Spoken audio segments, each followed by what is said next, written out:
nin garsoorayaal aad markaa looga boqo oo kooxaha aad markaa u tixgelin ayuu ahaa bashiir maxamed jaamac oo hadda markaasi ku jira madaxda ama agaasimayaasha maarayaasha dhanka markaasi kala gedisan ee wakaaladda markaa ama wakaaladda howlaha guud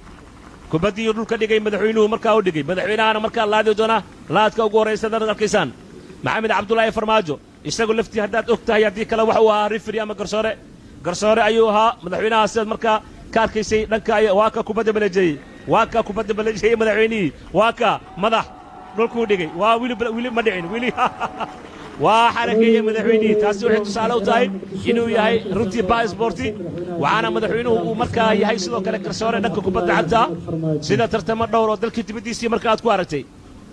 hadda isagaa laga dhowrayaa kubaddii inuu dhanka goolka markaa u diro waa kutubooyinkii dhanka biyaha garoonka qurxinayey ayaa biyihii ayaa markaa la daaraysa hadda markaa arkayso kaamiramanadii waa kuwa waa tuuray madaxweynihii waa tuuray kubaddii ugu horaysay madaxweynaha waa tuuray tartankii ama munaasabaddiina waxay markaa noqon doontaa mid hadda furan koobka u dhexeeya labada kooxood ee muqdisho iyo sidoo kale horseed ayaana hadda markaasi sheekadiisu ay noqon doontaa ciddii halkan markaa ka qaada ama u tartami doonaan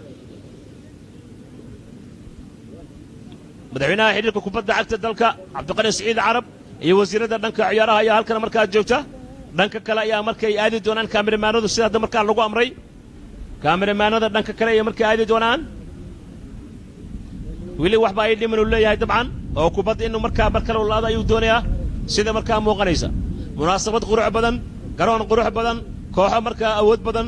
ayaa halkan xaadir ku ah madaxweynaha weli baleejuu wadaa waa baleejiyey haahey waa baleejyadii madaxweynaha dhanka kale la aaday hadda dhanka kale ayaa markaa la aadayaa dabcan ma golkulaaduu laadi doonaa mise aan aragno ma golkulaad ama rigooruu suudi doonaa madaxweynaha waan arki doonnaa bashiir maxamed jaamac waa kan garsoorii heerka caalami kubadda cagta kubadda koleyga dalkeenna soomaaliya waa xaadir isagaa markan markaa kubadda wada haahey waxaa la dhigi doonaa diilinta waan idiin sheegay halka riigada ama golkulaadka laga laado ayaa markaa la dhigay yaa goolka u geli doona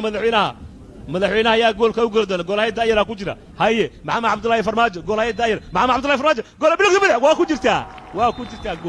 gool madaxweynaha ayaa markaa shabaqadaa furay 16 sano kadib 2004 garoonka kubadda cagta lagu ciyaaro istaadiga muqdisho ayaa hadda markaa daaha laga rogay haddeer wixii ka dambeeyana waxaa markaas lagu qaban doonaa tartamo kala gedisan qaybtii kubadda cagto hadda markaa daaha laga rogay ciyaarihii fudud way soo socdaan dhankii kubadda koleygana way soo socdaan hoteeladii way soo socdaan oo garoonku lahaa iyo qaybihii tababarka xafiisyadii table tenniskii tuulada waxaa markaasi wasaaraddu ay sheegtay in si rasmi ay markaa ay u dhammaystiri doonto haddii eebbaha awoodda sare loo galaado hadda madaxweynihii kubaddii waa baasay waxaan sugnaaba oo markaa la dhowro waa in labadii kooxood muqdisho city iyo naadiga kubadda cagta ee markaasi horseed ay halkan ku loolamaan labada kooxood waa kooxaha ugu sarreeya dhanka markaasi kala horaynta horyaalka heerka koowaad ee kubadda cagta dalka ayay labada kooxood markaa yihiin waxaanay su-aashu tahay yaa qaadi doona munaasabadda ama koobka quruxda badan ee loogu talagalay 60 sanno guuradii ka soo wareegatay xornimo qaadashadii israaciil labada gobol koonfur iyo waqooyi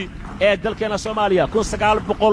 1960kii 2020ka waan arki doonnaa cidda nasiibka u yeelata madax fara badan ayaa markaa ka soo qayb gashay madaxdii markaasi dhanka gobolka banaadir waa xaadir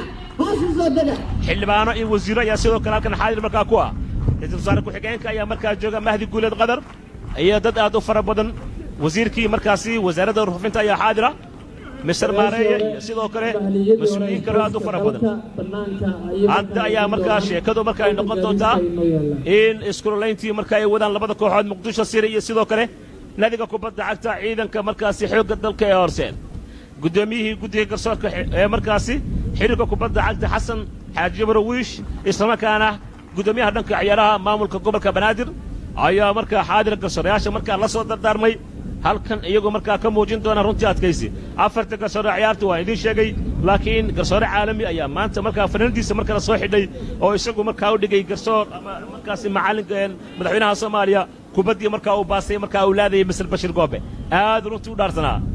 waa taliyihii dhanka markaa asluubta garsoore caalami kubadda koleyga kubadda cagta ayuu ahaa maantana waa uu soo labisay runtii si qurux badan ayuu u soo labistay isagaana ka dhawaajiyey seerigii ama kubaddii markaa golkulaadkii madaxweynaha markaa uu dhigay madaxweynahana shakab ayuu markaa siiyey waa tahay yaa halkan markaa ciyaarta ku badin doona sida markiis aad u qurux badan marka leego garoonka waa qurxan yahay oo qurux badan garsooraashu qurux badan daawadayaasha tirada marka ee halka soo xaadirina way marka qurux badan ee ku badiyaan la baasan doona fanaanadoodii koobaad ee soo xigeen labada kooxood horseed iyo sidoo kale muqdisho horseed iyo muqdisho ayaa halkan marka loo fadhiyaa lambarka afraad ee kooxda kubadda cagta muqdisho waa xaadir muqdisho waa hogaamiyaasha horyaalka heerka koobaad ee kubadda cagta dalka Soomaali Premier League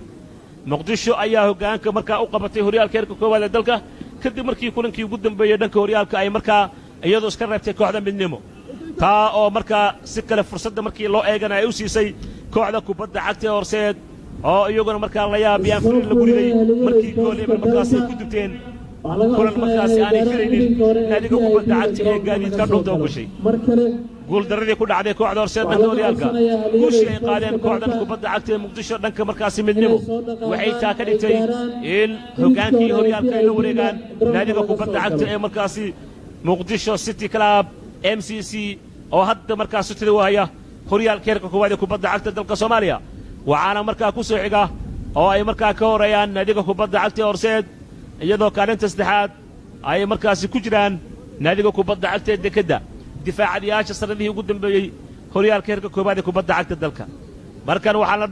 dhowrnaa in ciyaartii la baasto in kulanka la baastay ina markaa sugi doonna haddii eebbaha awooddiisa loo galado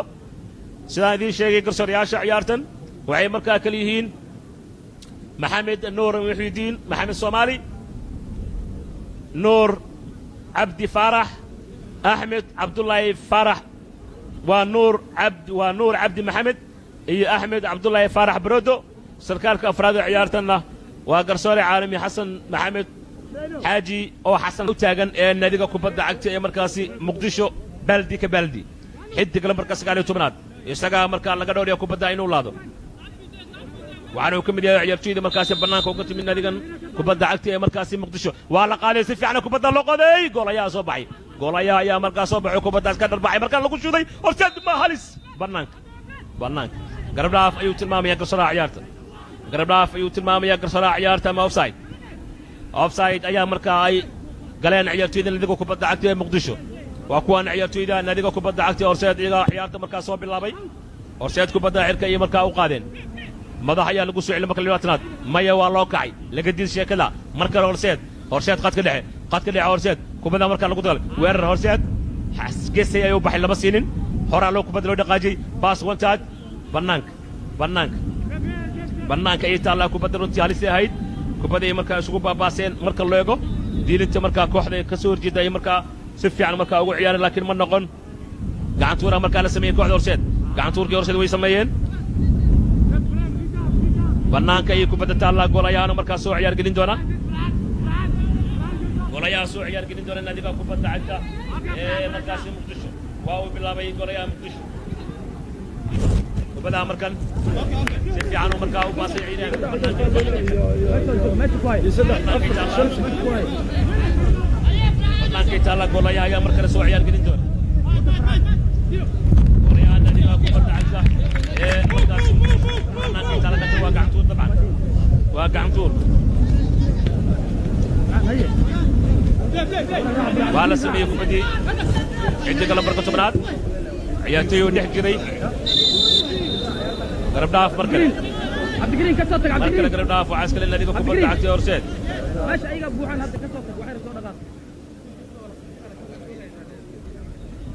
ciyaartoy dhowr ayaa kursiga keedka ku jirta marka loo eego xitaa ay ku jiraan ciyaartoyda bannaanka laga keenay ee labada dhan xidig lambarka 4aad ayaa kubadda markaa baasay lambarka 14aad 13aad uu siiyey kaalle kubadda waa qalday xidig lambarka 9aad ayaa soo dafi gaaray laakiin ma noqon mar kale kubadda lala soo jeestay 14 kooxda kubadda cagta ee horseed kubaddi ayuu markaa saaray madax ayaa markaa la kacay bannaanka taala waa gacantuur ayuu kubadda markaa u baxday maxamed cali ibraahim xidig lambarka 4aad ee kooxda kubadda cagta ee horseed ayaa kubadda markaa ciyaar geliyey kaalle ayaa haya madax ayaa markaa la kacay xidig lambarka 20aad kubaddu markaa xoog leh laakiin maya si fiican uu difaacday ciidaanka dadka midig ee daafaca naadiga kubadda cagta ee markaasi muqdisho si fiican ama penalty ayaa markaa ay heleen ciyaaryahan farxaan ayaana markaa keeno lagu galay xidiga lambarka 10aad ee naadiga kubadda cagta ee ciidanka xoogga Soomaaliya horseed ciyaaryahan farxaan duqow mister farxaan waa ciyaaryahan farxaan ayaa lagu galay faulkan xidiga farxaan maxamed axmed mister farxaan duqow waa ka kubadda markaa jiitay xidiga lambarka 12aad waa u kacay runtii waa u kacay waxaana gashanaa ciyaarta uu markaa go'aan ku qaatay inay tahay markaa goolka rigore waa la tuuri hadda horseed waa ku jirtaa ciyaaryahanka markaasi caalamiga lambarka 6aad naadiga kubadda cagta horseed xasan cabdinuur geesay xasaasi iyo asxaabtiisii runtii way dabaaldegeen gool kulaad qurux badan iyo markaa ka dhaliyay